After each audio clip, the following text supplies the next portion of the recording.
വ്യാപാര മേഖലയിൽ 80 വർഷത്തെ പാരമ്പര്യവുമായി ആഭരണ വിസ്മയങ്ങളുടെ ഒട്ടേറെ പുതുമകൾ ഒരുക്കി സാറ ഗോൾഡൻ ഡയമണ്ട്സ് എടവണ്ണ. എടവണ്ണയുടെ വ്യാപാര സമൃദ്ധിക്ക് ഇനി പൊന്നിൻ തിളക്കം. ഈ നാടറിയുന്ന jewellery Hiba golden diamonds, opposite federal bank, Edavanna. ഏറ്റവും മികച്ച ഗുണമേന്മയിലുള്ള ഇന്ത്യൻ ആൻഡ് ഇമ്പോർട്ടഡ് ഗ്രാനൈറ്റുകൾ, പുതിയ മോഡലുകളിലുള്ള സാനിറ്ററി വെയറുകൾ, CP fittings, Emirates tiles and sanitaries, near Seethi Haji bridge, Nilambur road, Edavanna. വരുന്ന നിയമസഭാ തെരഞ്ഞെടുപ്പ് സംബന്ധിച്ച് മുസ്ലിം ലീഗിനെ കുറിച്ച് ചില മാധ്യമങ്ങളിലും സോഷ്യൽ മീഡിയ പ്ലാറ്റ്ഫോമുകളിലും വരുന്ന വാർത്തകൾ തികച്ചും വ്യാജമാണെന്നും ഇത്തരം പ്രചാരണങ്ങളിൽ വഞ്ചിതരാകരുതെന്നും മുസ്ലിം ലീഗ് ദേശീയ ജനറൽ സെക്രട്ടറി PK കുഞ്ഞാലിക്കുട്ടി വാർത്താ സമ്മേളനത്തിൽ സംസാരിക്കുകയായിരുന്നു അദ്ദേഹം. ഞങ്ങൾ അറിഞ്ഞിട്ടേ ഇല്ല. നിങ്ങളിങ്ങനെ ഒരു ദിവസമായിട്ട് ചില ചാനലുകൾ വാർത്ത കൊടുക്കുന്നുണ്ട്, ഞങ്ങൾ അറിഞ്ഞിട്ടില്ല.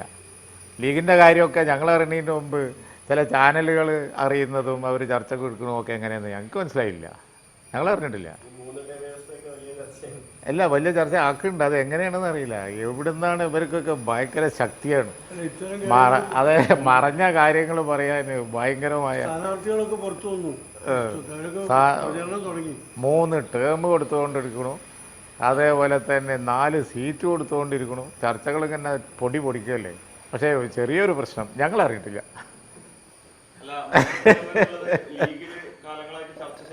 ഇല്ല അതെ അല്ല, അതെന്നെ ഞാൻ പറഞ്ഞത്. ഭാവനയിൽ കണ്ടിട്ട് പിന്നെ ചാനലിൽ എങ്ങനെ വരുമ്പോൾ ഞങ്ങളും അന്തപ്പെട്ട് നിൽക്കുകയാണ്. എടാ, നമ്മളറിഞ്ഞിട്ടില്ലല്ലോ അത് എവിടെതാ വരുന്നത്. ഞങ്ങളെല്ലാവരും തമ്മിൽ പറഞ്ഞ് ചിരിക്കുകയാണ്. അത് വാർത്താമാധ്യമങ്ങൾ ശ്രദ്ധിക്കേണ്ട ഒരു കാര്യമാണ്. എന്തെങ്കിലും ഒരു അടിസ്ഥാനമില്ലാതെ ഇങ്ങനത്തെ വാർത്തകൾ കൊടുത്തുകൊണ്ടിരിക്കുമ്പോൾ കുറച്ച് ദിവസം കഴിയുമ്പോൾ ഇത് പൊളിയില്ലേ. കൊടുത്തോലെ ഒരു ഇതാണ് പൊളിയുന്നത്. കാരണം ഞങ്ങൾ അറിഞ്ഞിട്ടില്ല അങ്ങനെ ഒരു വിഷയത്തിൻ്റെ ഒരു ടൈം പോലും അല്ല. ഇപ്പോൾ എന്ന് പറഞ്ഞാൽ അതിൻ്റെ അർത്ഥമില്ല. പറഞ്ഞ് വീണെടുത്ത് കിടന്ന് ഉരുളണ്ട. ആരാ കൊടുത്തതെന്ന് എനിക്കറിയില്ല, ഞാൻ കണ്ടിട്ടില്ല.